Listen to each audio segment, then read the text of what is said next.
It is an energy source that is out of this world. Solar power from space. Can it be the answer for future energy needs? We're talking about that on this Roundtable.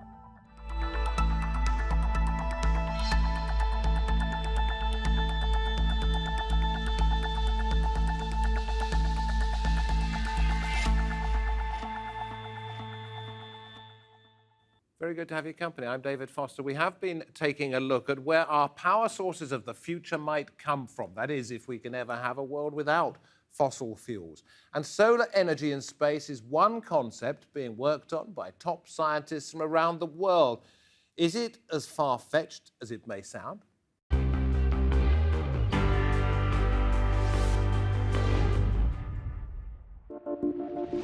Global energy demands are only going to grow. The world's population will reach 9.6 billion by 2050, according to the United Nations. Solar energy is already providing power to homes and businesses, but it's dependent on the weather and the cycle of the sun, while on the surface of the Earth, society still struggles to adopt solar energy solutions. So some scientists believe that giant space-based solar farms could provide a continuously renewable resource for the world's energy crisis. But how do we get electricity from 220 miles above the Earth? Scientists are planning to build individual space-based solar arrays that would be able to produce between 250 megawatts and 5 gigawatts of energy. New York City needs around 20 gigawatts of power, but powering a city like the Big Apple would come with a sky-high price tag. It might cost as much as $1 trillion just to produce the first units of energy, using a single satellite and a platform the size of Manhattan. Still, experts remain hopeful and believe this could be replicated across the globe. So are solar panels in space a realistic option for our energy future? And I'm very pleased to say with me at the Roundtable we have Hasan Baig, who's a researcher into renewable energy at the University of Exeter. Jordi Barrera is here, Vice President of the satellite company Open Cosmos. Michael Loweth from space technology firm Oxford Space Systems, and joining us from the United States, Washington, D.C. In fact, Paul Jaffe, an electrical engineer at the U.S. Naval Research Laboratory. Great to have you all here. You are all experts in some aspect of getting energy from space. Let me come to you first of all, Paul. 2013, you wrote your doctoral thesis on something to do with this. How far have we come in the last 6 years? Is it as mad as some people might think it is? It is definitely not as mad as some people might think that it is. There's quite a lot that still has to happen. The technology hurdles are formidable, and there are also regulatory hurdles as well. But certainly since 2013, we've seen quite a bit of progress, and I believe that progress is continuing around the world. And we're really talking here about solar panels in space that would beam back radio frequency waves to Earth, tell me if I'm wrong, which would then be converted into electricity. I will interject real quick there, David. Microwaves is one method that the power beaming could be accomplished, but it would also be possible to use light and optical using a laser as a transmitter. Okay, so you could use microwaves, you could use light. So tell me how it would work. You've got a solar panel up there in space, more than one, obviously. It takes the energy from the sun. Let's bring this back to the studio here. It takes the energy from the sun and sends it to us, and we've got every bit we ever need. Well, the best part of putting a solar panel up in space is that the sun never sets in space. So, you have 24-hour access to the solar resource that you do not have on Earth. The intermittent supply that you get on Earth due to variations of climate, due to the cloud, due to several other factors, including pollution, demands you to have massive kind of electrical storage systems tied up to it. Whereas when you have solar up in space, you have got not only a generation happening 24 hours, but also a supply happening 24 hours. So that's the plus that solar and people offers. are working on it. You two both work at the same science park, if I could call it that, near Oxford, where that's correct. This is one of the things that you're looking into. There's a number of areas that we're looking into, but this is certainly one of the areas that is of keen interest, absolutely. How viable is it? Well, as we've just heard, I think it is very viable. The question is how to put the business case together to get the funding, because with enough money, you can accelerate these activities immensely. But with the price of power coming down so rapidly at the moment, or continue to come down, it's harder to make your business case. Okay, so if there is the money and if there is the will, and I saw you nodding at this, Paul, then it will happen. Not only could it happen, but it will happen. So how far away, Jordi, would you say we are from this? Currently, solar is used already in space. The satellites that Open Cosmos deploys, the missions that humanity has been deploying into space for dozens of years now, have already used, and we are using solar as our main energy. Okay. Now, I think that solar as powering the whole humanity from space, replacing essentially solar by a big chunk, that's a really big endeavor. It's something that would cost a lot of money. Technology, as Paul was saying, is still not here. And also, we need to think about how to maintain it, how to operate all this, which is a big, big challenge. So I think, in my opinion, I think we are quite far. And I don't think, actually, the best use of space would be particularly on this one, to be honest. We'll come to what you think might be the right idea in just a moment. And I'll be back with you in a minute, Paul. But I want to just take a look at this. Michael brought this in, and it is as light as a feather. It's strong. Yeah. And show me what it does. So this is carbon fibre. So everyone knows carbon fibre from Formula One cars, where it's strong and It's solid. tiny, okay? It's about the size of a small egg cup. Yeah, but yet- if I take it like this, I'll do it in that direction, I can deploy it out and end up with a nice long light boom. These are sort of deployable structures that we use to make very light, very small structures that we can launch on your launcher. And once you get into space, where you've got much more room and you need You've got to have bags of these room up large there. areas. Exactly. So you can take it up there and effectively go abracadabra. Yep. And I know I'm deploy being a these bit silly, very- and suddenly you've got something the size of a football pitch. When you packed it up, it was the size of an egg box. Exactly, and these are the sort of things that we're going to have to look a lot more into to bring something like a solar farm out. It's those challenges of you're going to need a large acreage similar to the International Space Station, which is the largest thing we built in space. Give us an idea how big that is.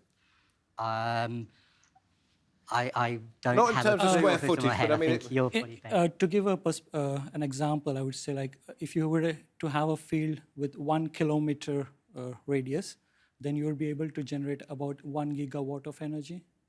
Which is enough for... The UK has current requirement of about 5. The worldwide power consumption is about 18 terawatts currently. Right, so you'd need an awful lot of what you've Yes, just described, exactly. 1 kilometre by 1 kilometre. Yeah. It would have to be thousands and thousands. Exactly. Paul, what are the technical challenges other than the enormity of what has to be up there? Well, I think we've touched on a very important one so far, and that is the importance of the structure being light and the space segment, the spacecraft being light. A lot of times folks fixate on the efficiency and they say, well, what's the end-to-end efficiency of this? And that's really not the right question.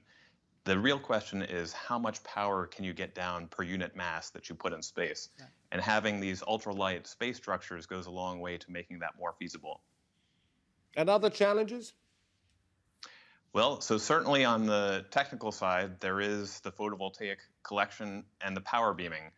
As we've started discussing, there's also important advances that need to be made in the fabrication of the spacecraft itself, whether it's a large deployable structure or whether it's actually assembled in space by space robotic systems. And as also has been touched on, the economics are decidedly challenging with the lowering prices of terrestrially based solar, the advent of storage. But you don't want to lose sight of the fact that in addition to the space solar advantages that were pointed out before, that it's got this 24-hour aspect to it, it also can be beamed anywhere in the world. So you now have a really global way to send energy that is unprecedented. What do you make of headlines that say that China is building its first solar power station and will have it up and working, it reckons, by the year 2050? Well, the first thing that comes to my mind is it's definitely not targeting towards providing energy to Earth. It would be definitely using energy to carry out its missions in the extraterrestrial space, maybe going to new planets. So as Jordi said, just firing up other craft from outer space with Yes. solar energy that isn't Yes. coming back to Earth. Yes. Okay. Right. Because that makes a better business case as you are able to exploit the outer space to mine new materials out, maybe that will be of higher value down here. But much as when Jack Shepherd, did his first orbit of the Earth, would something like this be the stepping stone, as it was in his case, towards a moon landing less than 10 years later, towards powering the globe with this kind of setup? I don't think the Chinese space station, as Hasan was saying, actually the main objective is to advance onto the research of science and technology into space and the exploration of that. So that the main objective of that one is not just to essentially beam power from space to Earth, it's actually to keep advancing technology to potentially make humanity a spacefaring nation in the long-term future. This is part where we're coming to now, isn't it? Paul, I do say whatever's on your mind, and then I'll come up with a question in a moment.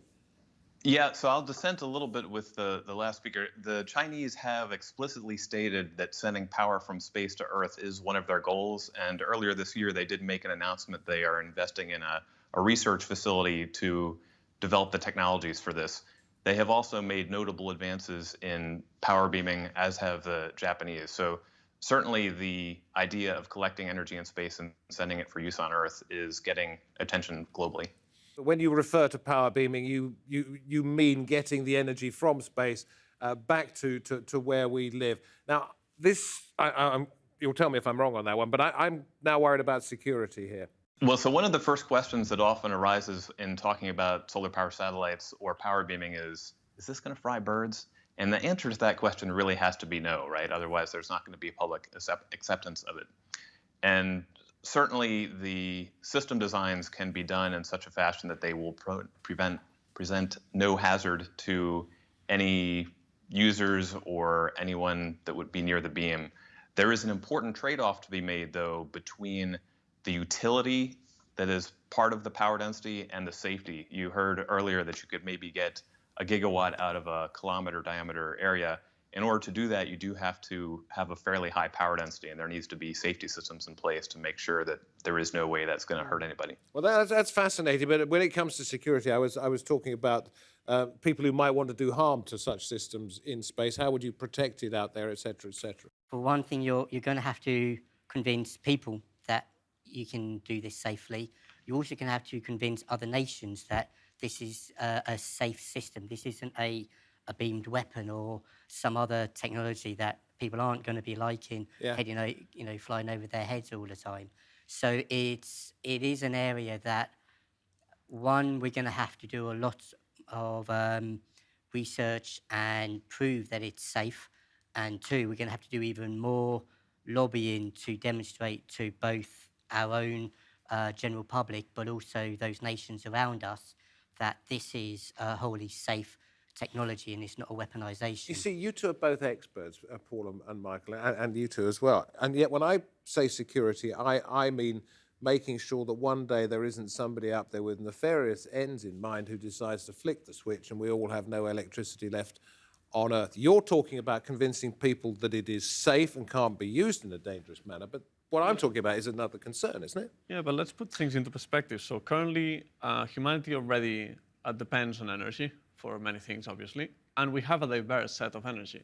That wouldn't change, right? You would diversify your energy intake as well. So you wouldn't just depend exclusively on solar farms, for example, that could depend on few hands, but you would depend on other means to generate energy so you can actually mitigate this risk, as we currently do. Okay, so it could sit alongside, and we're doing several of these programs about this, and could sit alongside nuclear fusion, it could sit alongside geothermal power, it could sit alongside the energy that we all produce ourselves. That's another one of our programs. Yeah, because energy diversification is one of the key elements that we all want to achieve today.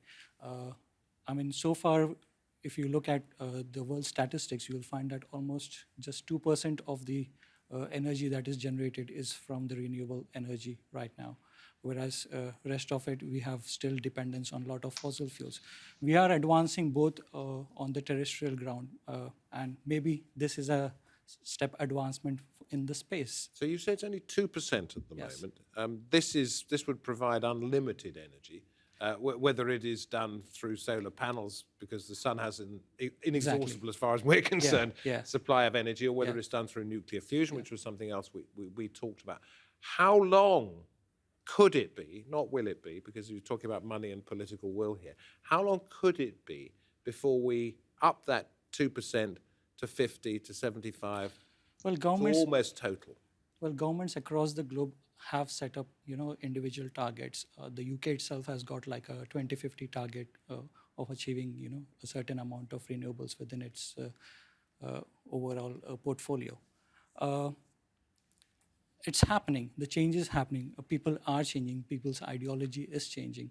But of course, there is a lot of steps for these to realize in the future, I would say. We discussed nuclear fusion on this program, and I learnt a lot about ITER, which is a facility somewhere in the south of France, I believe, where they are looking into how best to contain the particle distribution, which is needed when you heat things up to an extraordinary plasma distribution, when you heat things up to incredible temperatures. It is an international effort, this one, 30 plus countries involved in it. Why is nobody putting together an international consortium that does this, or have I missed it? Paul, your thoughts first? I think there's an opportunity there. Yeah. So there's definitely, there's solar farms spanning essentially around the world, and the solar technology is advancing. Just a few days ago, I was actually reading that we would only need 1% of the area of the Sahara Desert actually to power the whole humanity with solar power. So that's relatively small area within the confines of the Earth. I think that actually one of the best uses for space would be... Can I just stop you here? Yeah. We could do this without going to space quite easily by taking 1% of the Correct. Sahara. Absolutely. Correct. Why aren't we doing that? That's my question. So I think the point actually is that, for example, from space, something that we can do is to find what is the radiance of the sun in every part of Earth and look at which is the most efficient way to actually put solar farms. Obviously, it would not be practical to put all the energy production just confined into a small area, because obviously energy distribution would be a really big challenge. But yeah, let me offer a couple of counterpoints, if I may. So certainly you could get a lot of energy by using a portion of the Sahara, but of course our consumption is spread all over the globe. Yeah. And the distribution from the Sahara to the rest of the globe would pose significant problems, not just geopolitically, but also technically. One of the big advantages of space solar is because it can be treated as a baseload source, much like fusion. It's always there. You don't need to have the storage, which you would definitely need for solar. While we've seen big advances in storage technology, there is currently, and there's not really projected to be, an effective means to stockpile energy for weeks or months at a time, right? Even the largest energy storage facility, which is actually not too far from where I am right now here in Virginia, can only store energy on, optimistically speaking, the scale of days, and typically much less than that. So without having the storage addressed, there's a huge demand for baseload technologies, and this is something that's held back a lot of the renewables. So I want to make sure that it's clear that there is a viable reason that we would look to space for this continuous energy rather than trying to store terrestrially collected solar, which I'm sure you fascinating. Michael, you can add to this, or you can make your own point about it. Yeah, I think it's a really valid point that the advantage that space has in a lot of the different services it can provide, including Earth observation and so many others, is that by its sheer nature, you're going to be orbiting the planet and you will be able to provide much, if not all of the planet, with your services. So you think these would be orbiting satellites, machines, rather than geosynchronous ones, ones which stay in place effectively over the globe as the globe turns? It's still an orbit, so there's two different arguments of whether... Because the Earth's turning, these things would be turning. Right. So whether you're in Geo or in Leo, they're two different architectures which you could use. See, I get my education at this table. Oh, thank you very much. But that also means it tends to be a little bit more expensive. So although it can be ubiquitously available, it may also be more expensive, which may mean it's in the remit of disaster management support or military needs or So not for me explorers, and my heater in my house, or not maybe necessarily, but for big emergencies. or maybe it'll be for local villages, for areas that you cannot easily set up that infrastructure. It's the same as your broadband. At the moment, if you're in a city, you're better off using your fibre. But if you're out in the middle of nowhere, your best source of internet will be a internet link, satellite link up. Yeah. But you're all agreeing with this one. Yeah, we do. I mean, the space-based solar power that we have, the best point that it provides is the mobility aspect. So places which are inaccessible have limited resources of infrastructure, and or there is some sort of an emergency. To lay a cable, Or- you just send it Yeah. down to a receiver. Or imagine if there's a seriously world emergency in a certain place, like a hurricane or something happens, and that's the point where you actually need electricity immediately. And so this kind of source is readily available for you. You're an expert in all sorts of renewable energy. When it comes to this one, and we are discussing others, of course, as well, as I've mentioned, when it comes to this one, are you more or less excited than other things that might take us forward? Well, to be honest, with regards to reducing our own carbon footprint on Earth, I would say that definitely there is a lot of advancement that has to take place in deployments of solar technology on our own planet. The business case that goes very well in hand with the space-based solar is to provide electricity for this mobile kind of locations where there is nothing available. Or it would be for doing some extraterrestrial activity, whereas you're going to moon, you're going to Mars, you're having a very nice remote source available with you. Let me get this right. One of the great things about this is you've got the lightweight materials that you think can go up there. You can build lightweight rockets, et cetera, et cetera. It's not too difficult to get it up there. Yeah. But one of the great things about this is it could help us explore the universe by taking energy, and you could presumably use other stars when you get out into deepest space.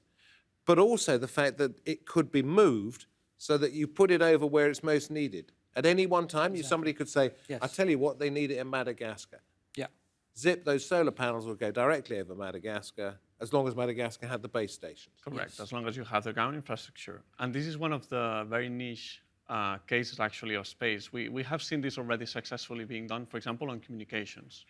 So when there's a disaster, for example, striking a certain area and communications go down, the emergency responses, they rely on space infrastructure to actually be able to tackle the most effective way the disaster.